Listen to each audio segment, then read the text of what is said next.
अस्सलाम वालेकुम नाजरीन। मैं हूं एहसान खटक। आप देख रहे हैं मेरा यूट्यूब चैनल MLT डायरीज। नाजरीन, आज का हमारा टॉपिक है क्रॉस मैच। नाजरीन, एक मुकम्मल क्रॉस मैच लेबॉरेटरी टेस्टों में का एक सिलसिला है जो कि खून की मुंतकिली से पहले मुमकिन जो डोनर होता है और जो रिसिपियन होते हैं खून के दरमियान मुताबिकत को यकीनी बनाया जाता है। क्रॉस मैच के मुकम्मल अमल को हर जायजा लेते हैं। नाजरीन, जब हम ब्लड रिसीव करते हैं तो साथ में एक रिक्वेस्ट फॉर्म भी रिसीव करते हैं जिस पर मरीज का नाम, पता, नंबर वगैरह, वार्ड का नंबर भी लिखा होता है। और साथ में रिक्वेस्ट फॉर्म में मरीज के डायग्नोसिस और इसके साथ रिक्वायरमेंट लिखी होती है कि कितनी हमें जो डॉक्टर ने कितने वो यूनिट एडवाइस किए हैं या कौन से पार्ट्स एडवाइस किए हैं। For example, whole blood advice किया है, एक RBC एडवाइस किया है, FFP एडवाइस किया है यानी फ्रेश फ्रोजन प्लाज्मा, या क्रायोप्रेसिपिटेट या प्लेटलेट्स। तो ये साथ में उस पर ग्रुप भी मेंशन हुआ होता है। ये हम लोग रिसीव करते हैं। पहला स्टेप ये हो गया। उसके बाद जब हम ब्लड रिसीव करते हैं तो सबसे पहले क्या करते हैं कि इसकी ग्रुपिंग करते हैं, यानी ABO के तहत, यानी वन ड्रॉप यानी 3 ड्रॉप्स डालते हैं। उस पर एंटी सीरा डालते हैं, यानी जो एंटी सीरा होता है NTA डालते हैं, NTB डालते हैं और साथ में RHD डालते हैं जो कि पॉजिटिव और नेगेटिव का तयन करता है, वो डालते हैं। ब्लड ग्रुपिंग जो है हम डोनर और पेशेंट दोनों का साथ में करते हैं। तो इसके बाद हम स्टार्ट करते हैं क्रॉस मैच प्रॉपर तरीके से। सबसे पहले क्या करते हैं, हम ब्लड को यानी पेशेंट के जो ब्लड होता है उसका सेंट्रीफ्यूज करते हैं ताकि उसका सीरम या प्लाज्मा हमें हासिल हो। इसके अलावा जो जो डोनर होता है उसका जो ब्लड होता है तो उससे सेगमेंट लेकर उसका क्या करते हैं, उसके सेगमेंट में से RBC जो होते हैं उसको निकाल के उसका 5% सोल्यूशन बनाते हैं।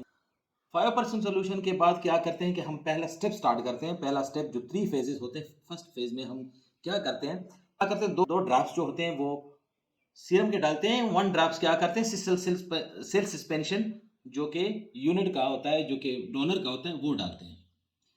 फिर इमीडिएट स्पेन करते हैं, यानी सेंट्रीफ्यूज में डालते हैं। सेंट्रीफ्यूज के बाद हम चेक करते हैं कि इसमें एग्लूटिनेशन हुई है कि नहीं हुई, क्लम्बिंग हुई है कि नहीं हुई, चेक करते हैं। नहीं हुई है तो दूसरा फेज स्टार्ट करते हैं जो कि थर्मल फेज होता है, जिसमें हम फिर अल्बुमिन के 2 ड्रॉप्स डालते हैं। अल्बुमिन के 2 ड्रॉप्स डालने के बाद हम लोग इसको 37 पे रखते हैं। कितने, 30 मिनट या 15 मिनट के लिए ऐसे रख देते हैं इंक्यूबेशन के लिए।